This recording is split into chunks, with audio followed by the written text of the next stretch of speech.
Bismillahirrahmanirrahim. Sampurasun. Nu sabaraha kali sim kuring selaku ketua RW 07 Kampung Bujang Seureuh Desa Cakang Wetan ngabejakeun ngainformasikeun nya. Malahan mah geus 2 kali oge sim kuring nyieun mikeun proposal pengajuan jang gancang diomean ya kirmir nya pondasi Sungai Citepus KPWWC tapi can aya jawaban wae, can aya action. Nah, sugan tuh aya nama ya melalui message ya cing aya nu nepikeun nya baik itu ka Gubernur Jawa Barat, ka KDM atawa ka Dinas PU BWEC. Tuh.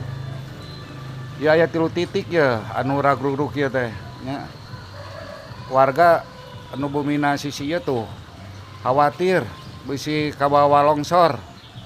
Kayak lebih parah ya, bisa-bisa aya korban jiwanya ulah tapi ngadagoan musibah nu leuwih gede sok kencangan gerak omean terutama ka Dinas PU BWC ya nu terkait nu berwenang sakitu wae.